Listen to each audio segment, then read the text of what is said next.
And I am so glad to have the opportunity and the pleasure to speak with you regarding Little Richard, the man who created rock and roll, to be able to showcase his life and what he contributed to the culture. How important was this film to be made, and why bring this film out at this point in time for the audiences to view? So it's pretty cool that no one had done a film about this important icon before. And so the opportunity was one that I couldn't turn down. And so with Little Richard, it's not just about the music, it's also about his contributions to changing culture at a time when there are many people who are pushing back on the importance of African American history. So, I always say know your tribe and know your truth.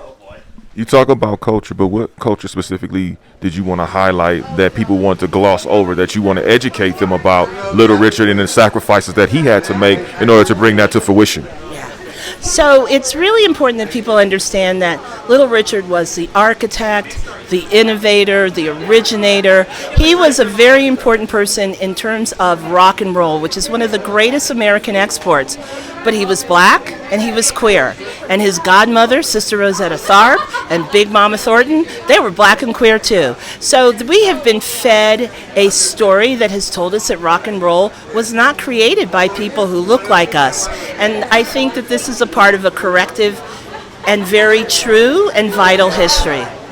What was the process to bring this film out? How much research, how much time did it take for you and your crew to bring it all together and to make sure that it comes to the big screen?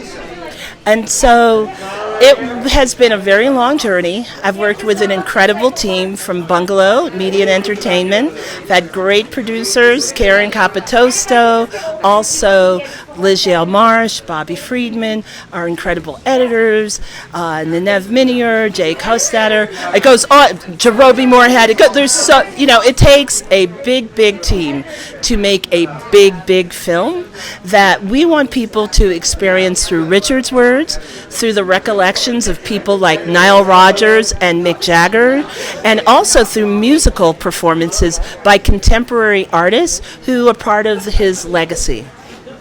Well, thank you so much for everything that you've done for this culture and making sure this film comes to light. Lisa Cortes, the director of Little Richard, I Am Everything. Thank you so much. Appreciate it. Thank you, and happy Sundance.